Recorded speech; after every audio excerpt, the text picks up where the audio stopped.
Inmate 227, you got a visitor.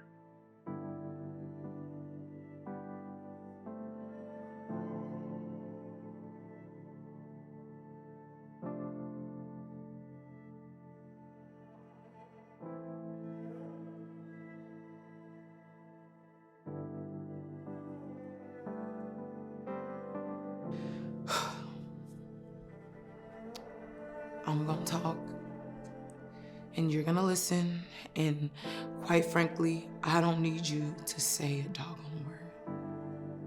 You are a monster and every girl's nightmare. You are like the boogeyman or like some fictional character that hides in the closet. You are so real. You are a predator that walks through the front door of the house, right past the trust of your victim's parents, right into the hallway of a little girl's innocence, and you rob her of everything she knows to be true. So tell me what was so attractive about a 6-year-old little girl with sticky hands from the candy that she had eaten earlier, or her dirty jeans that she got from sliding down at the park, or her feet stained as she ran into the house barefoot, her hair uncombed, smelling like all outside. Like, what was it that you liked? Like, was it my Dora panties?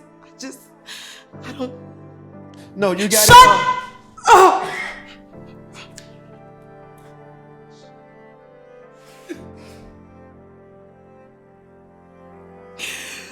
It's been 25 years since I've seen that ugly face. And every day, I relive the moment you exposed me. You removed the boundaries of my mind. You activated lust into a 6-year-old little girl. You made my mind curious about sex. You did. And by the time I was 17, I had already slept with 20 men. 3 of them were old enough to be my father. 4 of them were married men, and two of them were women. I lost control of my body, and it was all because of you. I am a grown woman. You hear me? I'm a grown woman. A grown woman, and the little girl that you molested is still controlling me. You know what? Let me ask you this.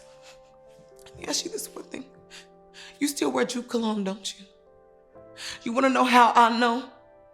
Because every time I smell it, it reminds me of even after you were done with me, I could still smell it.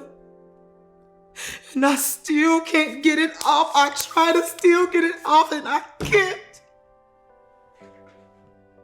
I just come here today to tell you that I hate you.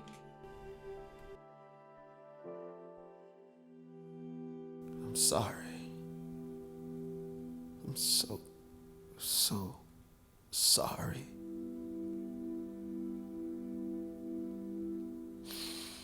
I'm so sorry for giving in to those voices in my head. Those nagging, tormenting voices invaded my mind. I couldn't even hear sound judgment. I'm so sorry. I don't even know where those voices came from. Perhaps those voices started when I was bounced from foster home to foster home. 10 of them to be exact. But you know my first foster mother? She used to tie me down and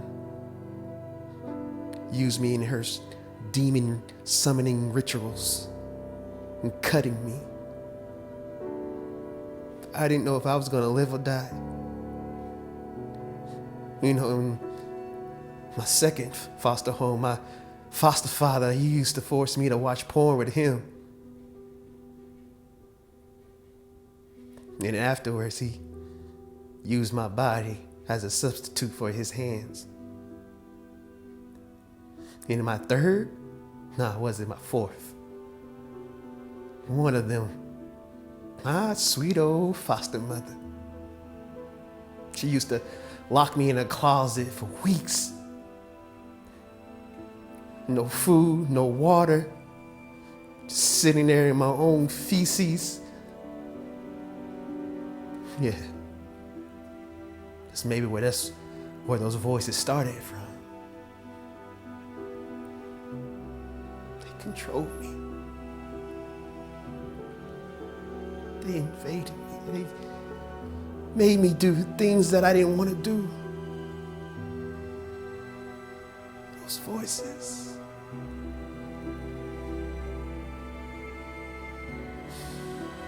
Did you know my chaplain? He used to tell me that we don't wrestle against flesh and blood, but against spiritual wickedness. And I remember those words resonating within me, and that night I cried out to God and I said, Jesus, if you are real, please, I beg you, please, forgive me. Please have mercy on me. But doubt creeped in my mind. And I began to wonder if a God can save a monster like me. But I was reading in the Bible and God turned a murderer named Saul into an apostle named Paul, and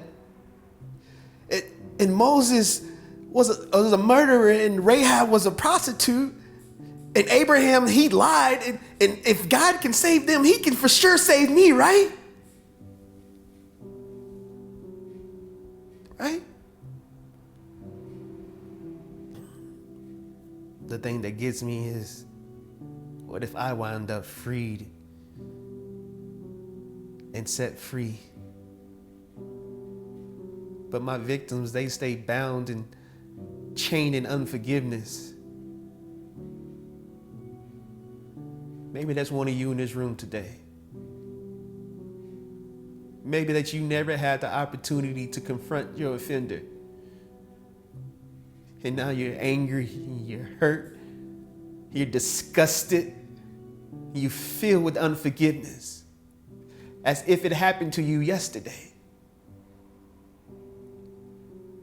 Well, let me stand here as if I am the man or woman who did it. What I did to you was wrong. What I did was so wrong. And there's no words to justify my actions. But please, don't you allow my abuse that I have inflicted on you to control you any longer. Don't you allow my sickness to affect your self-esteem, your self-worth, or your self-value, because I am not worth your peace or your joy. So I beg you to please release me from your heart. And please, with every fiber in me, to the core of my soul, I hate you. I hope they do to you in your cute little jumpsuit what you did to me. And I pray you burn in hell and drop the soap. please. Please. Forgive me.